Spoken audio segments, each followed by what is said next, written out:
Nous voilà mesdames et messieurs, dernier match de la soirée pour l'ouverture de cette 6e semaine de LFL Summer Split. Solari contre MCES, deux équipes dans la course au playoff bien entendu, mais qui doivent se mettre à niveau devant tant de candidats bouillants. Et on perd pas de temps Marex, on directement dans la draft.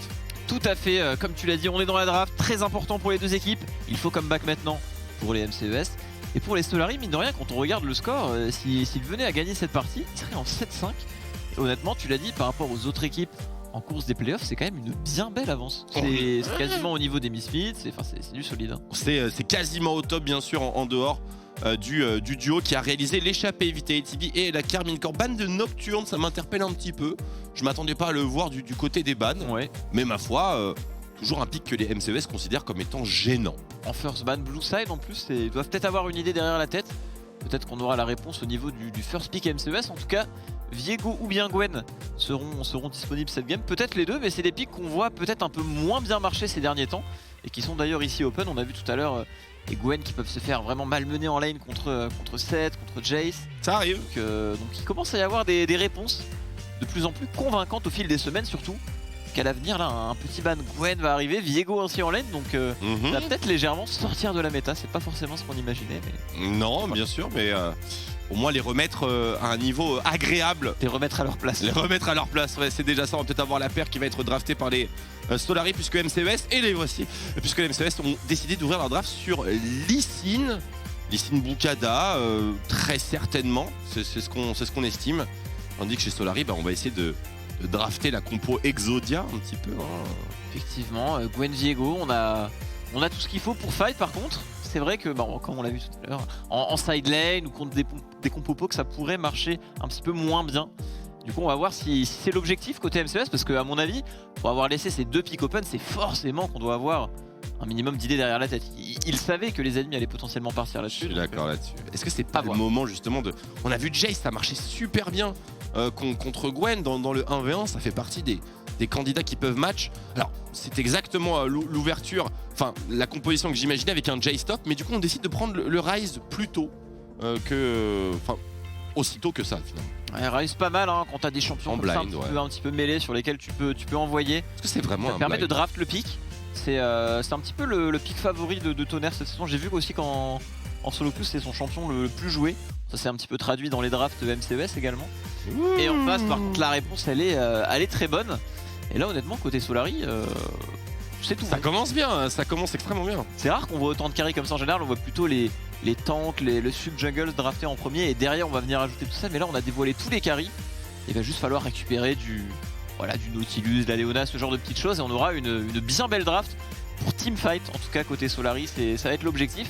Côté MCES, on va aller chercher des trucs un peu plus alambiqués. On a cet Ulti Ryze, on a le Varus, qui a très bien marché pour eux notamment, qui a été signature de beaucoup des victoires des MCES. Tiger très bon dessus. Tu l'aimes bien, c'est le Varus de Tiger. Ah, il met bien. Il met extrêmement bien, il est très précis. Maintenant, reste à savoir quel genre de support, quel genre de bot lane on va avoir. Il va y avoir beaucoup de bans support, logiquement, dans cette seconde phase. On commence par Seth, qui, bien sûr...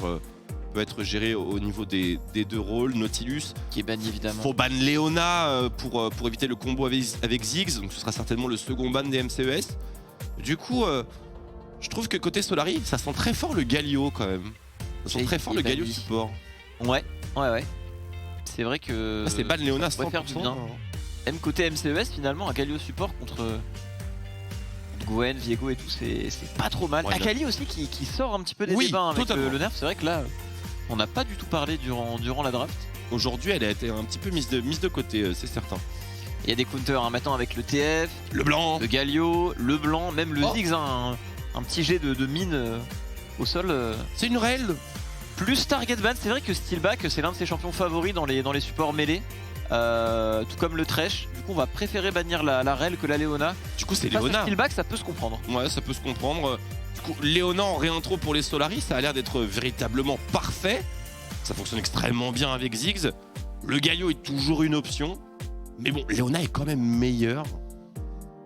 Surtout si on se retrouve avec un Galio en face. C'est costaud Leona dans Galio. Je suis curieux de voir ce que les MCES vont draft. Et du coup on récupère le Galio qui va faire beaucoup de bien contre Viego et Gwen, pouvoir les arrêter net et les Bloodburst. Et Doxy Sakami, attention. À l'envoi. Elle envoie clairement. Oh yes, let's go. Irelia, on vous en a parlé dans le pré-show, 11.14. Beaucoup de personnes définissent Irelia comme étant broken, comme ayant beaucoup trop de dégâts, un scaling tout à fait décent. Très fort. C'est le test directement live. Alors qui va la jouer? Visiblement ce sera pour Scarlett dans un match-up contre Ryze. Évidemment Scarlett qui vient toujours nous sortir des petits pics. Ah, le match-up mid lane est très intéressant là. Et il me semble, si je ne dis pas de bêtises, que Irelia extermine Ryze. Ouais. Et surtout maintenant avec le Z qui réduit les dégâts magiques, ça doit être encore pire en théorie. Tu sais bien de le dire, en Europe on a monsieur Venour qui est, je pense, mécaniquement la meilleure Irelia au monde. Il est toujours Chal, 1000 LP, etc. Sur le pic mécaniquement, il est très bien. Exceptionnel. Et même lui dit que Irelia sur ce patch est assez broken. Ouais. Donc c'est pour ça qu'on la voit ici en LFL. En tout cas, elle a une belle draft ici. On est à jour, on ose côté Solari. Et là, quand on voit les 5 pics Solari affichés, honnêtement, cool, hein. ça fait très peur. C'est une composition full mêlée avec beaucoup d'atouts, beaucoup d'effets de zone. Ça peut créer vraiment une jolie situation, un joli bordel, même si je me permets de dire. Et derrière, tu as le Ziggs hyper safe maxi best-of qui bombarde sans vraiment attirer l'attention. Tout à fait. Et bien équilibré. Et côté MCES, petit combo à l'ancienne, le Camille Galio. Ouais. Ça c'est vraiment à l'ancienne top team LFL. On le voyait beaucoup, notamment du côté d'Aggressivo, je me rappelle. C'est cool de revoir un petit peu ça. On va plus vouloir jouer la map, jouer stratégie côté MCES, alors que côté Solari, on va vouloir fumer les adversaires en teamfight tout simplement avec cette compo. Il y a de quoi faire. On a peut-être un meilleur teamfight, mais on a deux équipes ici qui ont bien sûr le noyau dur pour gérer le wave clear à la mid lane, que ce soit le Ziggs ou le Varus. Et derrière, on a des side laners extrêmement solides qui vont être, je pense, les conditions de victoire principales. On a peut-être l'atout du Galio et son ulti global qui pourrait donner l'avantage au MCES. Dans tous les cas, c'est l'heure de rentrer dans la faille, mesdames et messieurs, pour notre dernier match de la soirée, MCES contre Solari.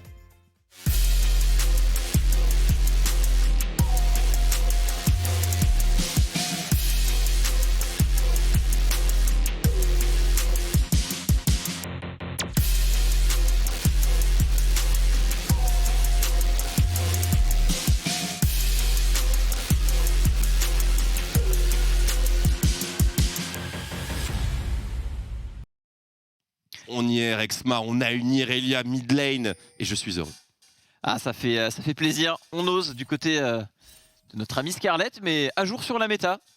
S'il y a bien une équipe qui avait le plus de chances de la sortir, c'était les Solari. Hein.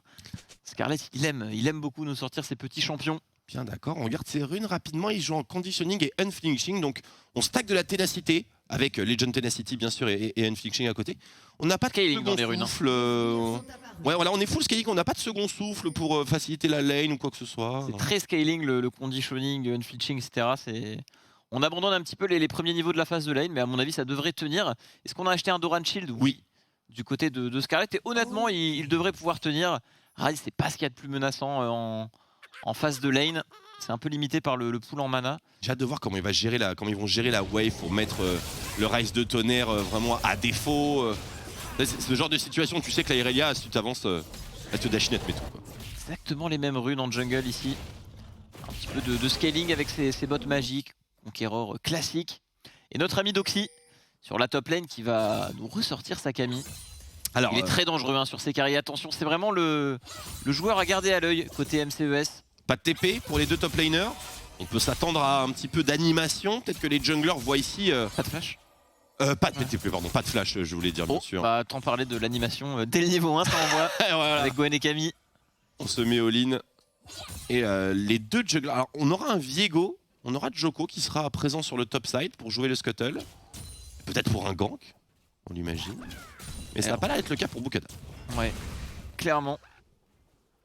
Ça va peut-être... au niveau de cette top lane, ça peut vraiment aller dans un sens comme dans l'autre, j'ai l'impression. Donc je pense que comme tu l'as dit, ouais, les jungles, à l'image de Joko, ont un petit peu tout intérêt à se balader autour de la top lane. Clairement un truc à faire. Les Solari qui jouent bien sûr un petit peu reculés sur cette bot lane. On a vu que Ziggs, ça n'excelle pas vraiment dans les escarmouches early game. Oh là là, superbe poulet avec le coup de tourelle. Oh mon dieu, c'est un Ziggs, 500 000 heures de jeu. C'est un Ziggs préparé celui-là. Oh, il est tout à fait pixel. On sait que le Ziggs, c'est dans l'ADN Solari. Hein. On sait que Wax aime beaucoup ce pic. Donc forcément, ça découle un petit peu. Tout à fait. Bukada sur son Lee Sin qui va avoir de grandes responsabilités dans cette partie. Les pics en face sauront le punir à la moindre erreur. Mais combiné avec ce Ryze, ça peut faire de belles choses. C'est quand même un bon duo de champions. En tout cas, on a clairement du scaling des deux côtés. Ça peut être une game longue, assez lente qui explosera en late game. En tout cas, les deux équipes, ça correspond à leur playstyle, on va dire. Elles connaissent les games de longue haleine. Elles aiment ça même, on les soupçonne. Ouais. Double scuttle pour... Enfin, chacun des junglers récupère un scuttle plutôt. On a eu un starter épée longue pour Monsieur Tiger. En effet. Joko qui repart. Cycle de camp.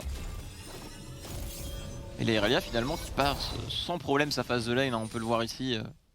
Très bon choix de rune au final parce que ça va scale très très fort hein, quand le conditioning va apparaître. Le petit surplus de tankiness venant des runes est quand même assez lourd. On s'offre un back assez facile ici pour la Irelia qui a eu la main sur ce back. J'ai envie de voir un petit peu c'est quoi son skill order parce que comme c'est un perso très tendance, les Irelia montrent un peu ce qu'elles font et Q-Spell, tu max Z juste derrière. Parce que si t'as le Z rang 5, tu as quasiment le même Z que à la sortie du rework d'Irelia. Et je sais pas si vous vous souvenez, à la sortie du rework, Irelia était plutôt très illégal. Ouais. Et donc on a peut-être un scénario similaire dans le scaling de cette dernière. Bref, un pic qui va être clé, qui doit être clé plutôt dans ce match. Tout à fait. Allez, niveau de on la crash top lane. Il n'y a pas un dive ici? Avec Tonnerre qui décale, avec un Lee Sin qui décale aussi. Ouais, petit back d'avance sur la Gwen, mais attention, on se mobilise clairement pour cette top lane. Une belle wave, hein. Une très belle wave. Regardez, Steelback qui est en train de roam également sur le top side. Si on se dépêche pas chez les MCES, il va y avoir du support pour Elif. Et voici l'action. Oh attention, il est pas sous sa tourelle, mais Back. le backup, on a directement une téléportation derrière, temporisation avec la zone flashing de Steelback. Crucifié Bukada qui va survivre. TP cancel. TP cancel de l'autre côté, heureusement Elif qui devrait tomber ici face à Tonnerre, c'est le first blood. Et on semble pouvoir enchaîner derrière pour les MCES. On va s'arrêter là. Et c'est quand même beaucoup de CS perdus pour cette Gwen. Ça n'a pas l'air d'être terminé ce move de Joko qui rôde. Oui. Et il y a également Scarlett qui décale. Toutes les téléportations partent, on essaye de s'en sortir. Il s'en sortira, oui. Il est vivant. Tout le monde est vivant chez les MCES. Enfin, tout le monde est vivant. Exécuté, c'est Personne incroyable. ne donne d'argent à l'équipe adverse plutôt. Tonnerre qui a eu le temps de TP, il s'est mis sur le côté du bush. Steelback a tenté un Q-Sway, il pensait qu'il avait pas le temps, Steelback du coup il l'a mis en blind, mais Tonnerre s'était bien décalé sur la droite du buisson. Low Très BPM. solide. Par contre là le Ryze il va devoir back et il peut se prendre un freeze effectivement, donc ça va être un peu compliqué pour Monsieur Tonnerre. Et du coup on envoie la Camille au mid pour réparer cette wave. Heureusement qu'elle avait encore sa TP, il y a même Moops qui est là. On ne laissera pas Scarlett profiter de ce temps un petit peu mou du Ryze qui mine de rien n'est pas trop mal dans la partie parce qu'il a récupéré les 400 gold du First Blood sur la top lane ainsi que l'expérience. Donc tout va bien pour Monsieur Tonnerre, ça aurait pu être pire malgré cette petite wave, mais on gère comme tu l'as dit côté MCES, il n'y a pas de souci. Et les Solari donc qui avaient bien réagi, Steelback qui arrivait à point nommé. Mais Scarlett qui s'est fait annuler sa téléportation par Moops, je crois bien. Ce qui forcément a un petit peu surpris les Solari dans le plan qui était le leur parce qu'autrement Scarlett s'en mettait plein les poches. Tout à fait. Je pense que le grand perdant de tout ça c'est Elif. Niveau expérience et même niveau gold, là c'est lui qui va avoir un clair retard par rapport à son vis-à-vis, ça se voit déjà au tableau des scores. Toxic est niveau 6 depuis un moment et qui est encore en train d'accumuler des CS. Je sais pas s'il freeze ici, mais normalement là, avec ce qui s'est passé au top, la main devrait être pour lui. Ouais, on a perdu beaucoup de CS depuis tout à l'heure sur Elif. Ah, niveau 6, niveau Toxic 5. qui est quasiment level 7 quoi. Donc il y a un gros niveau d'avance en top lane. Et c'est peut-être ici qu'on va vouloir continuer d'appuyer. On a les décales potentiels de ce Ryze. La prochaine vague, ouais. Avec le Lee Sin et le Galio qui peuvent décaler. Et surtout un héros de la faille qui apparaît dans 40 secondes. Sachant qu'on a eu le Drake côté MCES. Honnêtement, accélérer sur ce top side et venir punir ces pick Gwen, c'est la prochaine étape. C'est quelque chose qu'on peut revoir ici dans cette game. Bien d'accord, on va voir si Tonnerre parvient à récupérer une priorité de lane. Normalement dans ce match-up, c'est tout à fait dans ses cordes. En 2 temps 3 mouvements, la wave est intégralement nettoyée. Et donc, regardez l'accumulation de minions. Ah, c'est... Elif il a peur là, il a peur que quelque chose se trame, mais pour l'instant il est safe, quoique. Ah là il y a un Ryze, bien sûr. Il a également été ping, la cover a été ping par Steelback. Et encore une fois, voilà, Steelback, vraiment il y a une bonne lecture de jeu ici. Après, on va voir si le second scénario Et tout aussi catastrophique pour Solari que le premier. En tout cas, le plan de jeu, voilà, héros de la faille au spawn. Bon, c'est pas mal. On a bien compris les conditions de victoire côté MCES. Et ce Ziggs finalement qu'on ne peut pas vraiment utiliser parce que avoir un Ziggs en early qui va pas pouvoir utiliser son paquet sur des plates ou combiner avec un Herald, c'est déjà un petit point. Oh, ça TP. On devrait TP avoir sur le directement. Ziggs, mais ce n'est pas terminé. On a l'air de vouloir répondre du côté de ce héros de la fight, Wix. Absolument, et qui va récupérer ce superbe héros de la faille. Je crois bien que c'est pour les MCES. Ah non, pas du tout. Attends. Si, Non, il a eu le pour temps. Solari. C'est Bukada a eu le temps Il a de eu le le temps de tuer récupérer avant de mourir. et de le ramasser, il me semble. Eh bien, merveilleuse opération de son Normalement, c'est côté. good. Ah, je vois personne avec les doigts violets. C'est certainement la boucle. Voilà. Qui a récupéré Shelly. Les s'en Solari, sort bien. ils voulaient pas le laisser passer. Hein. On s'en sort bien. On avait justement ce petit bonus de la TP de Ziggs au niveau de la botlane. C'est le seul porteur de TP. Ça a fait du bien pour les Solari. On arrive à gratter un kill, mais in extremis. Les MCES qui arrivent à tuer le héros de la faille et le ramasser. Ça s'est vraiment joué à rien. Et heureusement que ça passe parce que là, ils vont pouvoir accélérer. Avec un Ziggs, héros de la faille, c'est une tourelle. Hein. C'est automatique. Toute la vision Solari. C'est vrai qu'il y a quand même 3 pings sur ce topside. En plus de ce crab qui a été récupéré, mais pas de souci, on devrait reprendre le contrôle à ce niveau-là pour les MCES. Très belle avance sur la Camille. Mais et Elif là qui va devoir tenir la baraque. Hein. Face au Herald. Bien d'accord. Après, il n'y a pas énormément d'écart entre les deux teams. De manière générale, le farm se porte très très bien pour Scarlett, notamment. Tout à fait. C'est Irelia qui évolue dans l'ombre, qui a aussi récupéré un petit kill avant. Attention. Irelia actuellement en général c'est une BRK pour les dégâts et derrière on va venir se protéger avec du Divine Thunderer en général. C'est Divine et Gordrinker ça peut se faire contre des combos mêlés. Ça arrive. Il y a le choix. Avec Sterak et tout le reste, hein, vous connaissez. Build Browser. Alors Irelia elle est en place, hein. À tout moment ça peut s'enflammer. Si Scarlett est bon mécaniquement dessus, honnêtement, ça va se voir. On peut surprendre. Ça peut aller très vite. J'ai un peu peur pour le montant de CC des MCES, Galio, Rice, tout de même, ça fait pas mal de monde. J'ai hâte de voir sa paire de bottes en fait, surtout à Scarlett, parce que s'il est en full ténacité plus Mercure, enfin, les CC vont juste durer 1 seconde 5 et c'est là que j'attends un petit peu la réponse en termes d'itemisation côté MCES. Chaîne de l'anathème Fissa, tu la poses sur Scarlett, tu le CC et t'essaies de le dépop. Hein. Ouais, Chaîne de l'anathème, ça a une valeur insane chez MCES. Parce que là même l'Everfrost, déjà pour le toucher contre Irelia, bonne chance. Ouais. Et c'est vrai que il a déjà 2 lignes de ténacité dans les runes, donc même s'il fait pas de bot, ce sera assez suffisant parce que le rendement est assez décroissant. Mais si tu nerfs tout ça de 20%, ça va lui faire un mal fou. Tout à fait. Donc on va suivre l'utilisation de Moops. Ah, la BRK c'est un spike très fort sur Irelia. Hein. Si elle a une petite fenêtre pour mettre des dégâts, ça peut faire très mal. Donc si au niveau de la top lane qui hésite, mais on sent que c'est lui qui a la main au niveau de cette top lane. En plus, on a pris un petit peu de scaling dans les runes avec ces bots magiques qui sont apparus sur ce dernier. Tant qu'il trade sur le bouclier, honnêtement, ces trades se passent extrêmement bien. Dès que cette Camille aura un item, on va pouvoir accélérer les choses, ou peut-être même avant. Ce héros de la faille commence à fade, il ne reste plus qu'une petite minute sur le héros de Bukada. Il va falloir décider rapidement. Play. Et Steelback toujours la cover. Doxy, le hookshot out, il ne trouvera pas, il n'a pas de flash, on vous rappelle Doxy, donc il n'y a pas de sortie. Il n'y a pas de sortie pour le top player des MCES. C'est dommage, on n'arrive pas à setup ce play topside côté MCES. J'ai un petit peu de mal à comprendre tout de même. Ils ont quand même le wave clear au mid, la Camille qui domine. Licine plutôt fort en early, mais... Et on n'arrive pas à mettre tout ça ensemble. Steelback toujours là sur les bons timings. Il vient même pas désamorcer un play d'MCES, il vient tout simplement tuer la Camille car il n'y avait personne au niveau de ce topside. Le héros de la fight doit être posé, hein, je crois, Marex. Il doit être posé. Il semblerait qu'on veuille le mettre au mid. Il y a eu un petit ping de la part du Galio. On commence à plus trop avoir le choix. Hein. On est forcé, voilà. C'est un héros de la faille un peu à l'arrache, mais on est sûr au moins qu'on a l'avantage du wave clear sur cette lane. Il y a quasiment 2 plaques qui sont tombées. Mais il y a une ombre juste derrière, elle va être utilisée, Marex. Galio en backup, Scarlett qui a pris quelques dégâts, il a plus de stun, on va pas réussir à taunter Elif ici, aïe. Incroyable. Assez problématique ça, tout de même Asa qui avait fait la décale également avec son Ziggs. On s'est bien protégé encore une fois. Côté Solari, on a plus ou moins désamorcé le play, mais là cette Ce taunt qui est pas passé, c'est un petit peu dommage, on aurait peut-être pu aller plus loin. Ah, surtout qu'il n'y a pas de flash sur Elif, hein, donc le taunt y passe et Ça va vite. on est forcé à all-in. On est forcé à jouer jusqu'au bout. Dragon numéro 2 pour le MCES. On a un assez bon contrôle de cette zone de la carte, donc pourquoi pas. Tourelle mid qui va se voir réduite à une plaque. C'est pas mal ça pour les MCES, on veut vraiment ouvrir cette carte.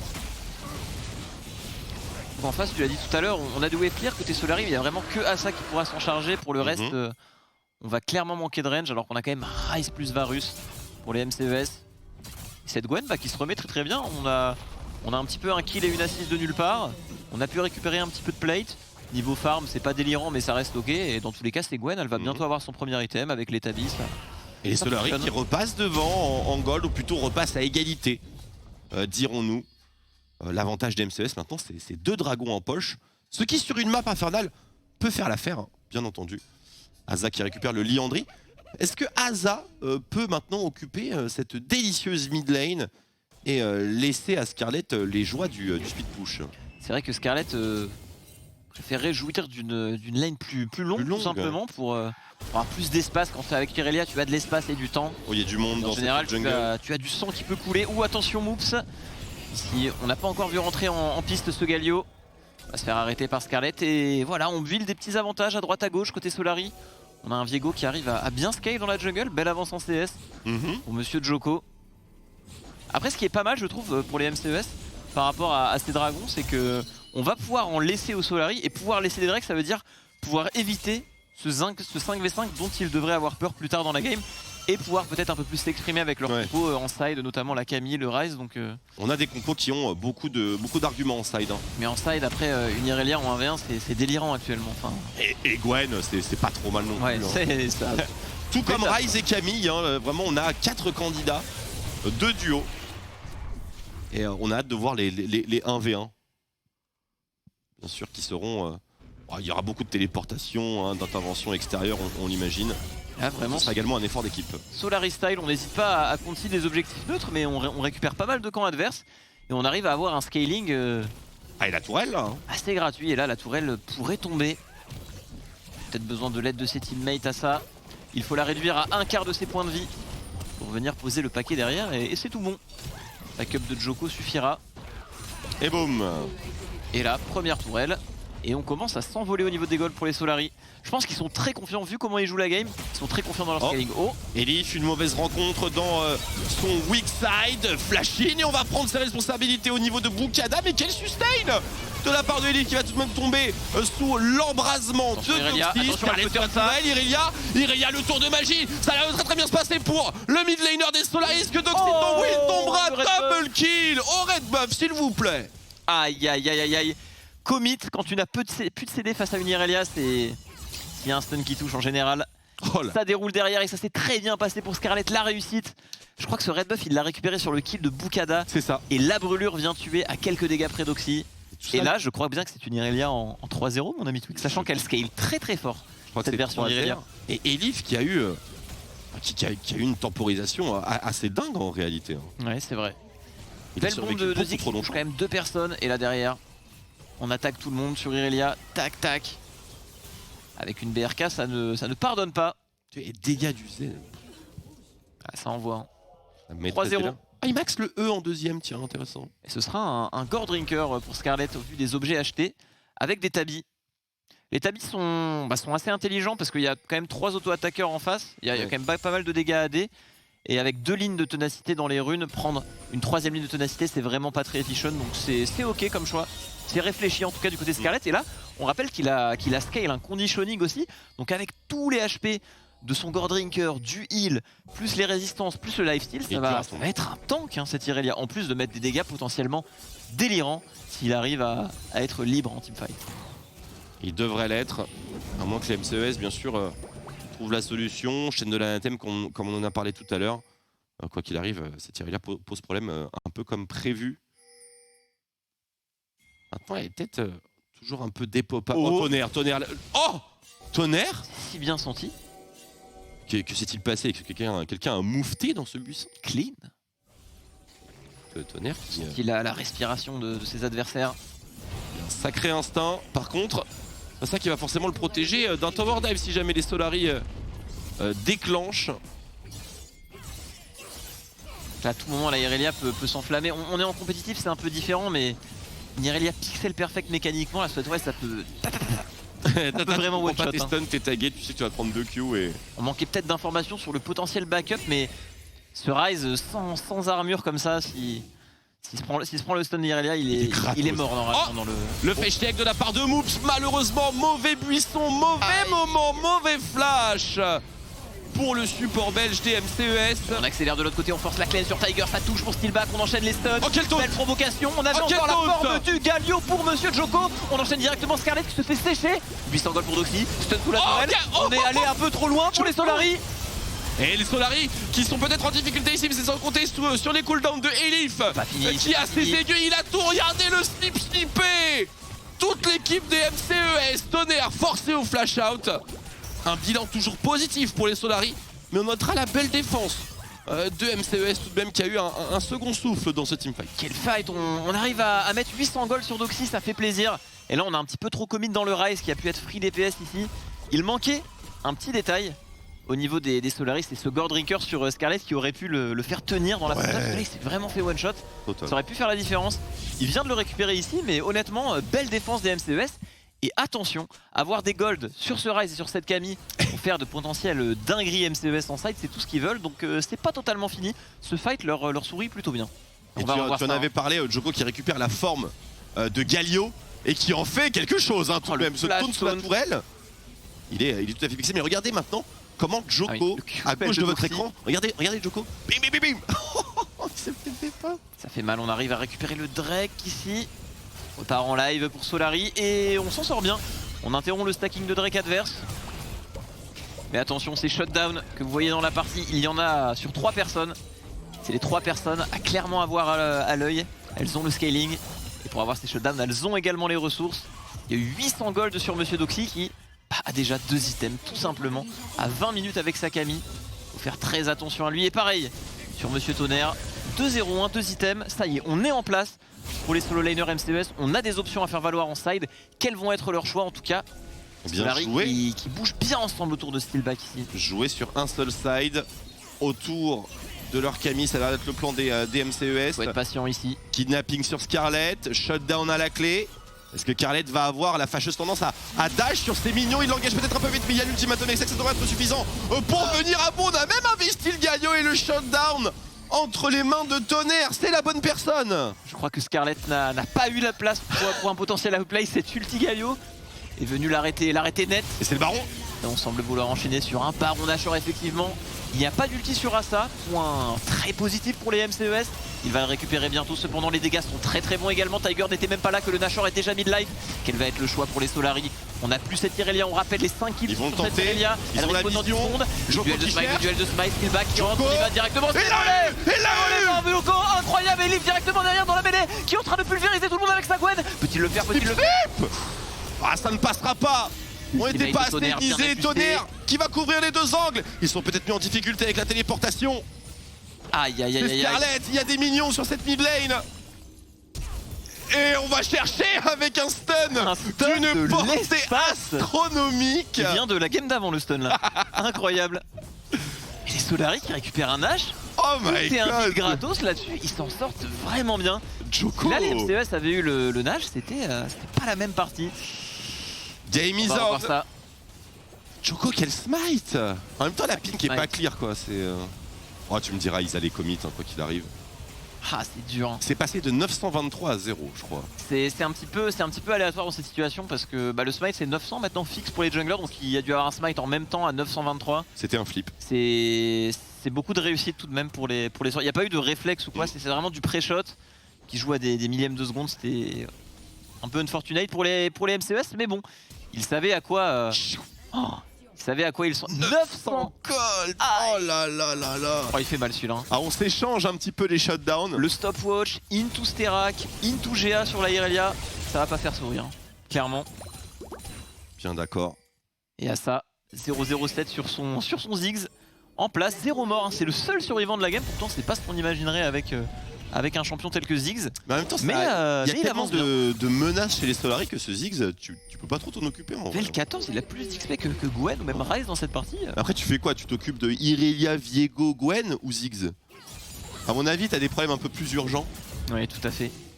que le Yordle qui balance des bombes. Mais bon, ça veut pas dire qu'il est inefficace, hein, loin de là. Tout à fait.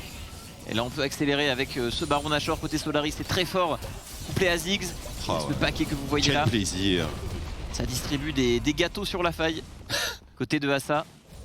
Et son Ziggs, lui, je trouve que lui, il le joue bien. Tu vois, c'est des petits détails mécaniques, mais On l'a je sens pas qu'il est vu. bien préparé, quoi. On l'a pas vu prendre le moindre risque, mais en même temps, Il est quand il faut y aller, il te met des petits combos. Il était pas mauvais. C4 Q-Spell aussi pour être sûr de toucher. Ouais. Non, honnêtement, c'est validé.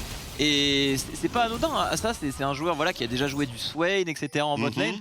Donc je serais pas étonné que Ziggs il ait un pool de game bien plus élevé que la moyenne sur ce genre de pick un petit peu off-méta, différent des marksman comme on peut les appeler, Ouais. des tireurs. En tout cas il fait le taf sur son Ziggs, il a l'air de se diriger vers un Zonia. Oh, il y a un GA sur Scarlet. Ah il aura pas pris le temps d'utiliser la stopwatch, il veut directement ce GA. Ça va dissuader le focus. Hein. Tu m'étonnes. C'est ça qui est fort sur le GA, c'est que t'as rarement envie de le focus quand t'hésites, tu te dis Surtout quand c'est un personnage qui a un outil défensif majeur. tout à C'est-à-dire, fait. elle sort de sa stopwatch, enfin de son GA, elle respawn, canalise le Z. C'est pas vraiment tuable. Et un build peu habituel sur Monsieur Tiger, un collector en deuxième, un item qu'on voit plus trop. C'est vrai ça? Qui a beaucoup été nerf et c'est un item qui est assez faible finalement maintenant sur League of Legends après les nerfs je trouve assez non mérités qu'il a reçus, on le voit plus du tout. En général on préfère la Fang etc. Mais ici c'est vrai qu'il n'y a pas vraiment de shield dans la team adverse, Ça a pris la place de la Muramana aussi un petit peu. même pas de Solari pour Monsieur Steelback. Donc c'est vrai que là on n'a pas de Fang à faire, on se dirige vers un collector. Ça paraît assez logique comme deuxième Collector item de qualité, Manamune, pourquoi pas, pour avoir des dégâts. Pourquoi pas. En parlant de dégâts, double dragon infernal pour les Solaris, ça commence à opérer un stacking vachement menaçant. Et on a déjà un petit cancel back, pas avec le dos de la cuillère, c'est certain. Ouais, on y va fort sur ce cancel back, c'est pas mal parce que là on vient chasser les MCES, on peut aller voler leur respawn de camp. Si rapide. On crée du tempo un petit peu de rien avec un ulti Ziggs comme ça midrange et au final c'est très bien joué. Les ennemis sont obligés de back, on vole les camps et on est en train d'assaillir directement Tonnerre sur la top lane, ça va être compliqué pour lui. Est-ce qu'on arrive à placer le stun? Non, Bien vu.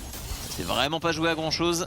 Mais on sortira de là du côté de Tonnerre et en bot lane, on va s'en mettre plein les poches pour Doxy qui devrait récupérer ces quelques waves ainsi que cette tourelle, à part si on décide de TP, mais à voir.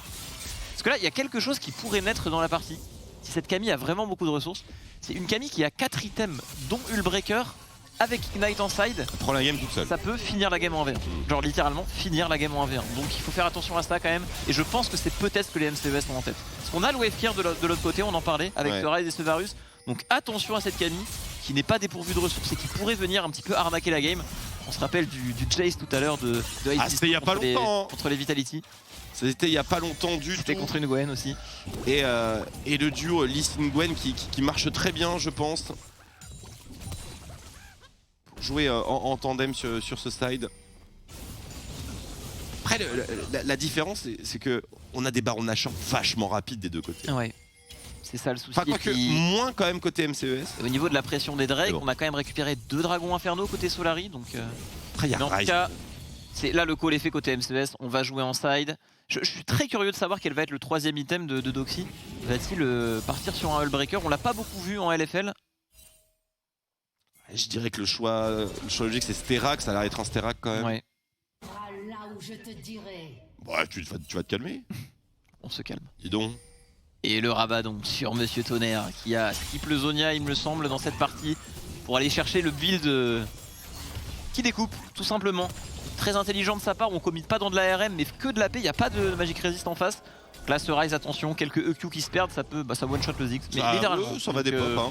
Attention, attention. Face baron. Tu en parlais, ça va très très vite. Bah, il est peut-être déjà dans la poche des Solaris, sans exagérer. Ça va si vite, Twix. Je pense qu'ils vont l'avoir. On a Steelback qui essaye de bloquer ici. Il va Reste bloquer ici Bukada. Bukada. Et ça m'a l'air d'être un D'être baron validé. d'accord pour les Solaris. Est-ce que derrière on va décider de prendre le fight pour les MCES? Ça paraît un petit peu délicat. On hésite, on se regarde des deux côtés. On semble vouloir y aller, mais Priomide. on sait qu'en face, ça team fight très très fort. On va plutôt jouer les waves côté MCES. Cette wave mid et certainement la wave bot, mais à un moment donné, les Solari vont reprendre l'avantage grâce à ce baron.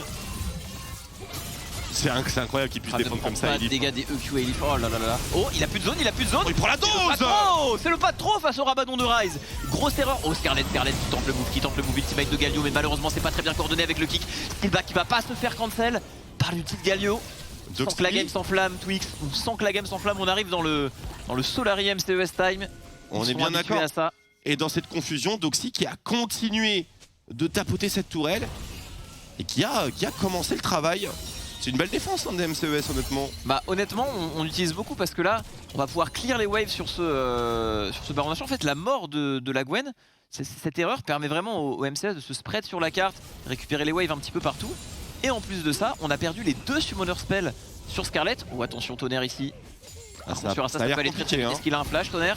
On va toucher le Q-spell. Et on la joue en 2 temps, on la joue très intelligemment du côté de Assa. C'est très bien joué côté Solari. Sans risque, Assa. Low BPM, une petite assist en plus, pas d'erreur sur son Ziggs. Honnêtement, dans cette game, il est hidden MVP. Hein. Il fait rien de dingue, mais il ne fait aucune erreur en fait de toute la partie. Ah, il est pas non plus leader sur aucune des stats, quoi, dirons-nous. Si, assist-man, quoi. Je suis d'accord, mais c'est le Ziggs qui a dû rester tout seul avec sa Leona qui n'a fait que partir de la lane. C'est vrai. Et ça tient la baraque. Ça tient, c'est certain. Dans l'ombre, il a même pas un kill le pauvre. Mais... Il a même pas un kill et il est 46 derrière. Mais une belle game de sa part. Top capé de la game. Hein. C'est dans sa team, c'est celui qui est le plus élevé. Donc merci à ça pour ça. Il a un bel ulti, il a un Liandry. J'ai eu peur pour Tiger ici. Bah, je pense que... Après, il a une cleanse et un flash. Ouais, il les aurait craqués. Hein. On fait confiance à notre TG national. Dragon 3ème, Infernal. Number 3 déjà. Hein. À mon avis, on va le laisser un côté MCES. On va pas vouloir tenter un 5v5 ici alors qu'on peut aller chercher plus sur ce Ryze et cette Camille. Pareil ici, on ne peut pas fight sans ce Ryze et cette Camille. Bukada qui se fait attraper, qui va directement sur la Leona. Joli kill. Tonnerre et la Tonnerre envoie très fort. Est-ce que ce dragon on peut aller le chercher? On va essayer de le burst. Peut-être pour les Solari. Joko est déjà dessus, mais attention, il y a cette Camille qui avance au top. Comme une impression de déjà vu, Monsieur Twix. Mais il y a quand même des back Nashor en face et on a la position. Les Solari qui vont très bien s'en sortir ici. On peut défendre, on récupère le Drake. C'est confortable malgré ces petits catchs qu'on arrive à trouver là du côté de... Ils ont une nouvelle condition de victoire les Solari très clairement. Là ça va... Les 3 Drake Infernaux là quand Ziggs aura son Rabadon par exemple. Même sur cette Irelia, hein, la quantité... Elle a 300 d'AD sachant qu'elle est... Bah, on peut le dire full elle est tank. Ouais elle est full tank. Elle a 3000 HP, full ténacité, full résistance, un GA, une stopwatch. C'est correct. Ouais, je pense que ça va très bien se passer dans les prochaines minutes. Sterac, maintenant Rabadon Ryze c'est toujours une aventure hein, Tonnerre a certainement les moyens du haut de son niveau 16 donc synergie maximale entre l'ulti et l'overload. Les chaînes de la NTM sont posées sur lui d'ailleurs au passage. Donc on réduit ses dégâts, on réduit sa ténacité. Et j'imagine que les chaînes du Galio de Moops sont bel et bien posées sur Scarlet. On va le voir tout de suite. Oui, c'est bien le cas. Vous le voyez en bas à gauche. Bonne cible, les 2 supports qui ciblent les 2 mid laners, grosso modo. Hein. En parlant de Scarlet, c'est un niveau 18. Niveau maximal atteint par Monsieur Scarlet.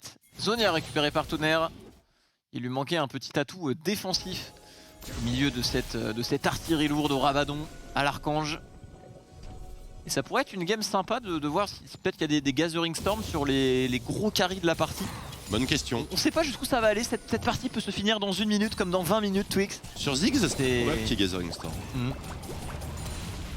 Elle a le wave clear à longue distance, qui outrange le poke de Varus, qui ne peut pas vraiment s'exprimer dans cette partie j'ai l'impression. C'est une partie où un Varus semble délicat. Hein. 1 minute 30, oh, d'ailleurs. Varus. Quel cleanse, ça met la bombasse. Oh la boumasse. Quelle boumasse. T'imagines, il y a un ulti Galio là, enfin c'est FF. Tu meurs de...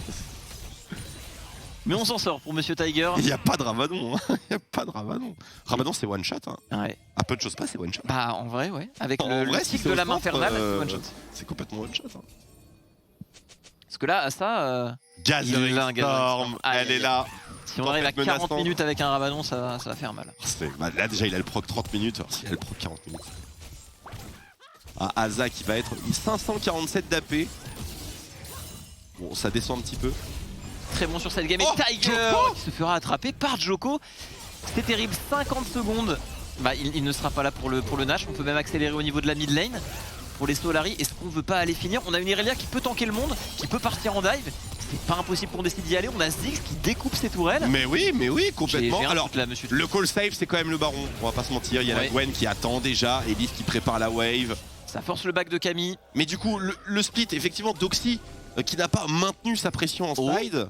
On tente un petit trap ici, c'est bien senti de la part des Solari, mais on va être repéré. Tonnerre très bon défensivement, on utilise l'Everfrost, on y retourne du côté de Scarlet, le stun qui va passer, Moves qui arrive à sortir dans cette situation, le qui est dodge, heureusement, ça aurait pu enchaîner très vite. Et là on arrive à gagner du temps pour les MCES, peut-être assez de temps pour le respawn de Tiger, et finalement, ce sera le cas. Il semblerait qu'on ne prenne pas ce Nashor, ça semblait tout tracé pour les Solari, mais belle temporisation, belle résistance côté MCES, c'était pas gagné honnêtement. Après ils repartent pas bredouille, parce que c'est quand même un flash en moins sur Tonnerre.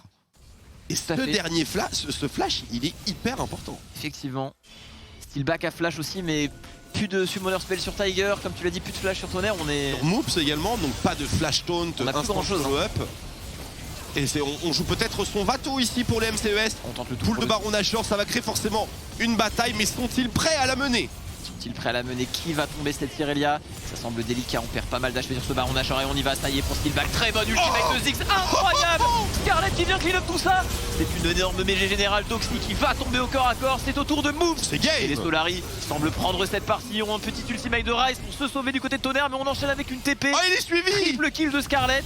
Et on enchaîne directement peut-être pour un quadra ici, le stun qui va connecter Irelia et open dans cette game tout simplement. C'est un ace et c'est un 5-0 mon cher Exma. Les Solari, un teamfight extrêmement convaincant. Perfecto, certains diraient. Ah, on a tenté le tout pour les MCES, ça peut se comprendre, on semblait perdu niveau solution. Mais là on n'arrive pas à poser le jeu en side, il y a eu des petits catchs. On n'arrive pas vraiment à faire valoir ce Varus et derrière, quand on n'arrive pas à set-up les atouts côté MCES, en teamfight il n'y a rien à faire. Enfin, tu vois le dernier fight, la compo Solari quand elle est en place, c'est... La méga inferno bombe qui a hit 3 personnes, je crois. Mais en vrai, Asa, il est silent pixel perfect dans la game. Franchement, il est pas mort une fois. Je pense qu'il est top damage de la partie à la fin. Là. Il est certainement. En vrai, c'est des banger games pour Ziggs. Hein. Il a pas vraiment été scouté alors. Il a vraiment été furtif. Ouais, parce qu'en fait, je trouve que il était discret quoi. En plus, jouer contre une chaîne de corruption de Varus, être abandonné par ta Léona et quand même tenir toute la game, tenir ta tour. Enfin, il a. Bah, il se tient à 30 mètres. Et ça fait plaisir parce qu'il y a pas mal d'équipes qui l'ont pick mais pas super bien utilisé. Et là, honnêtement, il était vite draft, bien utilisé. On ose la Irelia, on est juste à jour en fait côté Solari niveau draft et victoire bien méritée. Et là, on s'envole un peu dans le classement. Un pacificateur de lane, effectivement. Les Solari qui montent en flèche au niveau du classement, les MCES. Il va falloir bien sûr convaincre durant cette super week car d'autres équipes bien sûr mettent véritablement la main à la pâte et donc pour débriefer tout de même ce match et cette belle démonstration des Solari, je renvoie la balle à notre bureau d'analyse mené par Chips avec Zaboutine et Tréton. Messieurs, décortiquez-nous tout ça. Et encore un match hyper important, bien sûr, dans la course au play-off. 2 équipes qui se tenaient seulement à 2 victoires d'écart. Donc, ça pouvait être réduit du côté des MCES si on l'emportait. Mais les Solari qui font la différence dans cette rencontre. Messieurs, on a eu le droit à cette fameuse Irelia du patch 11.14. On en a parlé un peu. Convaincu ? Ouais, relativement. Le champion, surtout Scarlett, qui a très très bien joué sur le pick. Moi, je le connais bien, Marcel, parce que j'ai travaillé avec lui chez Optic Academy à l'époque. Il avait remplacé Crown même sur certaines games. Et c'est une Irelia, c'est un champion qui a beaucoup joué, qui jouait beaucoup en solo queue, sur lequel il est très confiant. Et on le connaît beaucoup sur les mages, contrôle et le scaling. Et j'ai l'impression que c'est un pick qui dynamise un peu le jeu de Solari et ça a payé sur cette game. Donc c'est quand même très plaisant de le voir performer à ce niveau. On a vu du mouvement en early game, Tréton, là notamment sur ce play, les MCES qui tentent d'être proactifs, mais qui sont un peu rattrapés par... Alors oui, ce play-là, ils s'en sortent effectivement. Ce qui est assez incroyable. Celui-là, c'est le hold-up. Celui-là, c'est totalement le hold-up avec la très bonne téléportation de Tonnerre. En plus, on utilise la TP du côté de la Gwen de Elif pour essayer d'aller les attraper. Et Doxy qui en plus va réussir à se tuer sous la tourelle. Vraiment un très bon play en l'occurrence des MCS. Aussi en termes de draft, trouvé très intéressant l'association de Irelia et de Ziggs, qui pour le coup est un combo qui, je pense, on va revoir, qui est vraiment très très fort en réalité, puisque le problème de Irelia sur Emilienne, c'est que tu manques de dépush après, et Ziggs forcément couvre ce problème. Complètement. Et puis finalement, les 2 ultis ont pas mal de sens ensemble. Un bon ulti Irelia en teamfight, ça peut set up un bon ulti Ziggs. Ouais. Et puis, comme le dit Tréton, généralement, quand tu joues Ziggs, tu veux pas vraiment jouer sur la mid lane, mais tu veux jouer sur les sides. Et Irelia, on le voit sur ce patch-là, c'est un excellent dueliste. Mais elle a cette qualité-là, un peu comme Camille d'ailleurs, d'être très bonne sur le side, mais aussi de savoir se regrouper et impacter les teamfights. Et Scarlett, a vraiment réussi. Voilà, on le voit hein, là, par exemple, je sais pas, sur ces plays-là, il est très très mobile et il arrive à prendre le meilleur sur son adversaire. Donc c'est vraiment très très intéressant ce pick Ziggs qui permet d'ouvrir un pan de draft qu'on n'aurait pas pu s'il n'y avait pas ce champion disponible. Côté MCES, Reton, on a quand même mis pas mal de pression, notamment sur les sides. On a des champions comme Camille, comme Ryze. On a essayé de faire la différence, mais les teamfights, les engages de Leona, le burst de Irelia, la facilité de mettre des dégâts pour Ziggs, tout ça les a un peu rattrapés. Ouais, en fait, ils n'ont jamais eu d'engage pour eux et je pense que ça leur coûte assez cher. Il n'y a jamais eu ce combo Camille Galio qui a été véritablement utilisé pour aller one-shot par exemple un Asa en backline. À chaque fois, c'est eux qui se font engage. Leur composition n'est pas si bonne dans le côté recevoir. Il faudrait trouver des flancs plutôt avec la Camille. Doxy, tout de même, qui je pense a fait une très bonne game en termes de mécanique. Il a trouvé pas mal de choses assez intéressantes. Mais malgré ça, on n'a pas forcément reçu du côté d'MCS. Et ici, ce Baron Nashor qui steal par Jogo qui leur fait très très mal parce que s'ils ont ce Nashor avec la compo en 3-1, il y a un monde dans lequel MCS remporte la game. Ça aurait tout changé ? Ça aurait changé beaucoup de choses. Tout, je sais pas, parce que tu joues toujours avec en siège contre. En fait, ils ont une compo qui est difficile à manœuvrer contre un Ziggs, parce que c'est très dur de siège contre un Ziggs. Mais ce qui est sûr, c'est que c'était le moment où ils étaient forts dans la game, et ils ont perdu leur temps fort. Par contre, on a vu que Solari était beaucoup plus fort au moment où eux ont pu passer la seconde. Ouais, des Solari Décisif.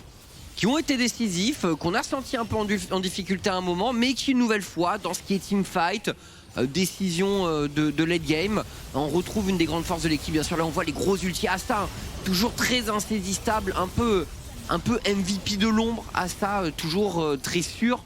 On pouvait se reposer sur lui, il est pas mort une fois, il me semble, dans cette game, full des push, pas mal de dégâts. C'est une décision qu'on va devoir faire entre Scarlet et Asa qui pour moi ont été les deux joueurs qui ont le mieux joué ici. On pourrait aussi dire que Joko tout de même, son style Nashor a été très important, donc même lui pour ce style Nashor pourrait peut-être l'avoir. Je pense que Steelback a aussi bien joué. Enfin globalement les Solari ont fait une belle performance d'équipe, un petit peu comme à l'accoutumée, mais on le voit, les dégâts de Asa avec son Ziggs qui pourtant n'a pas pris beaucoup de kills en early game, qui a juste no ball sur du farm pur et dur, a globalement pour moi fait une grosse différence. C'est cool de voir des Ziggs qui sont bien travaillés, qui sont bien pensés, qui sont pas juste pick comme ça à la va-vite. On en pense quoi, Zab ? Parce que bon, on a une Irelia, c'est un peu flashy, c'est un pick qu'on attendait.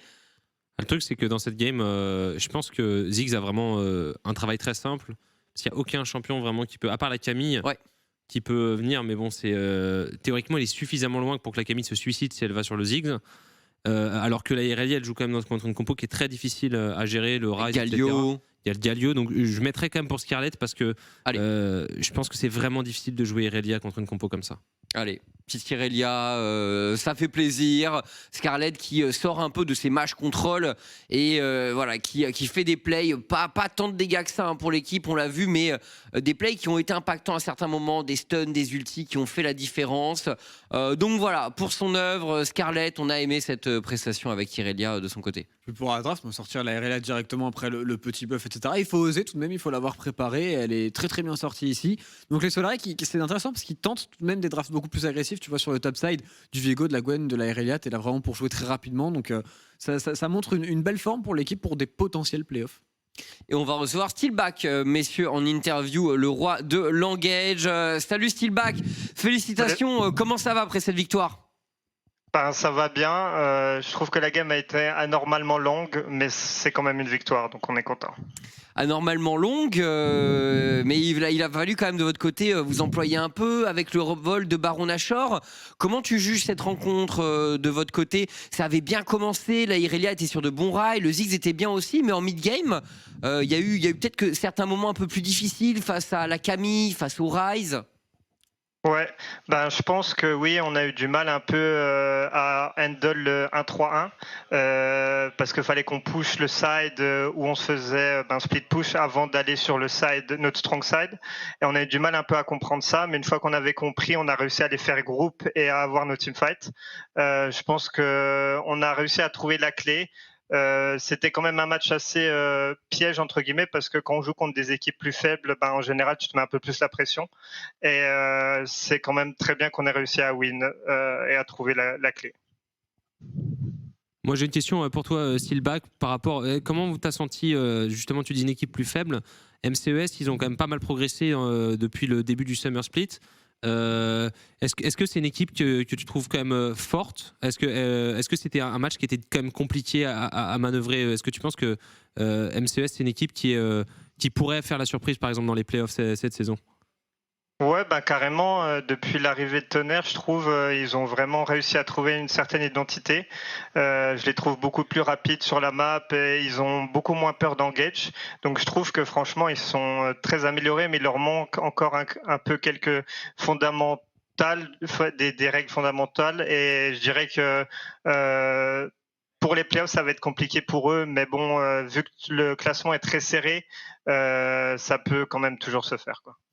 Petite question par rapport à la draft Steelback. Vous avez sorti la Irelia, c'est un pick dont on a parlé sur le patch 11.14. Voilà, c'est vrai que traditionnellement, le public, voilà, on a tendance à catégoriser Assa un peu comme un joueur plutôt de mage, tu vois. Est-ce que tu peux nous en dire plus sur ce pick Irelia? Zab nous en parlait quand il avait coaché Scarlett du côté de l'Amérique du Nord. C'était un champion qu'il connaissait un peu. Voilà, pour vous, vous savez que dans tous les cas, c'est le genre d'option que vous aviez avec Assa? Ouais, ben on a eu, il y a eu le up d'Irelia et on savait que Scarlett savait déjà jouer ce champion très bien. Donc on a essayé en scrim, on avait un peu peur que vu que les scrims, il y a beaucoup de fights et beaucoup de kills, qu'en stage ce soit plus compliqué. Mais au final, il a quand même réussi à faire une très bonne performance. Vu la comp en face, je pense que c'était très compliqué. Et franchement, c'est un pick qui est bon aussi avec Ziggs, mais je vais pas donner trop d'informations.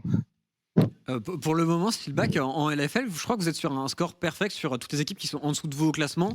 Vous avez tendance à un petit peu caler peut-être sur les top teams. À ton avis, pourquoi c'est dû? Qu'est-ce qu'il faut améliorer pour aller battre des Vitality, des Misfits ou de la Carmine? Ouais, ben franchement, on a un peu de mal contre eux, il est vrai. Surtout en early game, early mid game, on n'arrive pas à reprendre la tempo. En fait, on perd la tempo sur la map et ils arrivent bien à snowball. On n'arrive pas à trouver les ouvertures. Donc, je pense que ça va vraiment venir sur la laning phase. Il va falloir qu'on arrive à faire la différence et à avoir ces tempos et à la garder. Donc voilà, et aussi à nous mettre un peu moins de pression. Je pense qu'on a tendance un peu à fail mechanically ou à faire des erreurs qu'on ne fait pas d'habitude contre ces équipes-là.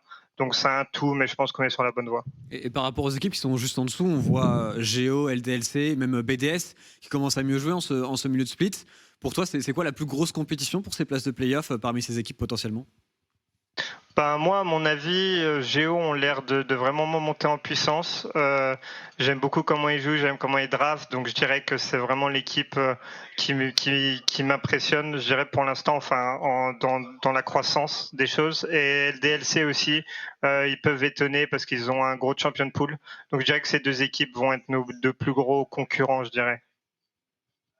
Par rapport à la suite de cette semaine, Steelback, c'est une semaine hyper importante, bien sûr.